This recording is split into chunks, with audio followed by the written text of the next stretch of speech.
Ici le studio du capteur Sangsiwi Ruegorongda. Nous transmettons les dernières nouvelles de la guerre au Moyen-Orient. Le bureau présidentiel iranien a déclaré que le détroit d'Ormuz ne serait rouvert au passage que lorsque les recettes excédentaires des droits de transit serviraient à indemniser les dommages de guerre, et il a réclamé des réparations.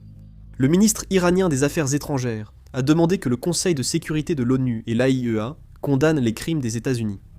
L'ambassade d'Iran au Japon a jugé regrettable que le président Trump ait montré une telle ignorance en insultant sur Truth Social, le qualifiant de fanatique. Voici Isfahan, en Iran. L'armée israélienne a attaqué la base militaire Basij Imam Hossein, située au sud du centre d'Isfahan. C'est un endroit qui a déjà été attaqué à plusieurs reprises, mais ils ont de nouveau mené une attaque. L'armée iranienne a lancé des missiles balistiques sur Haïfa, Israël, causant d'importants dégâts dans une zone résidentielle. Voici le ciel du nord d'Israël. On a capté l'image d'un projectile en vol. Il s'agit d'un projectile se dirigeant vers Israël. À Beyrouth, au Liban, les frappes aériennes de l'armée israélienne se poursuivent actuellement. Le porte-parole du gouvernement libanais, Jiang Mo, a expliqué que les frappes aériennes de l'armée israélienne ont quelque peu augmenté. À Beyrouth, au Liban, un avion du Moyen-Orient atterrit tandis que des frappes aériennes se déroulent en arrière-plan. L'armée israélienne continue ses attaques, causant de lourdes pertes civiles. Nous sommes ensuite à Erbil, en Irak. Dans la région d'Erbil, des attaques de drones se sont également poursuivies. Des attaques de drones ont visé la région de Souleymaniye en Irak.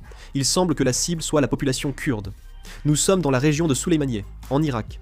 C'est une zone frappée par des drones. L'armée de l'air israélienne a déclaré avoir attaqué ce qu'elle pense être le quartier général du Hezbollah dans une église du sud de Beyrouth, ainsi que 2 stations-service appartenant à la société de distribution de carburant Al-Amana, dans d'autres régions du Liban. Le commandement central des États-Unis a diffusé une vidéo montrant la destruction d'un drone de reconnaissance iranien au-dessus du golfe Persique. Selon l'agence Bloomberg, une grande partie des missiles de croisière air-sol JSSM des États-Unis sont actuellement concentrés contre l'Iran. Le problème est que ces missiles restent concentrés au Moyen-Orient. Et si la Chine attaque Taïwan, cela pourrait créer une situation dangereuse.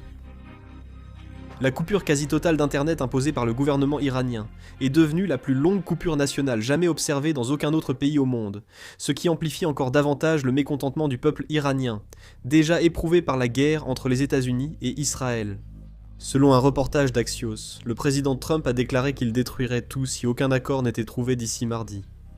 D'après Al Arabiya, le président Trump a annoncé des négociations en cours et une forte probabilité d'accord dès demain. Fox News rapporte que les États-Unis ont envoyé de nombreuses armes aux manifestants iraniens, mais que les Kurdes les ont récupérées en chemin. Cependant, il paraît qu'aucune révolte n'a réellement eu lieu.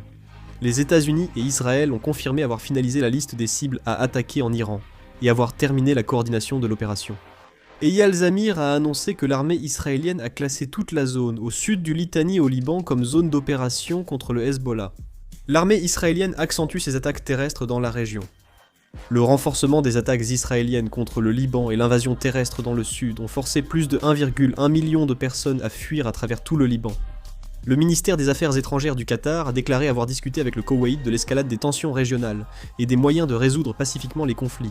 Anwar Gargash, conseiller présidentiel des Émirats Arabes Unis, a affirmé que les Émirats Arabes Unis étaient prêts à rejoindre les efforts internationaux menés par les États-Unis pour sécuriser la navigation dans le détroit d'Ormuz.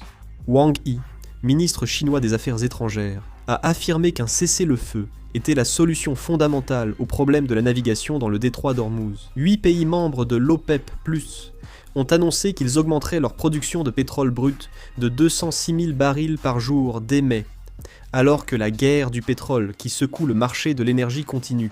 L'augmentation de la production pétrolière a été décidée par l'Arabie Saoudite, la Russie, ainsi que plusieurs pays du Golfe, dont les Émirats Arabes Unis et le Koweït, les plus touchés par les attaques de Téhéran. Le porte-parole des forces de maintien de la paix de l'ONU au sud du Liban a réaffirmé la nécessité de laisser les casques bleus accomplir leur mission dans cette zone de violents affrontements entre Israël et le Hezbollah. Si j'ai d'autres infos, je ferai une vidéo et la publierai. Je vais terminer la vidéo. Merci. Là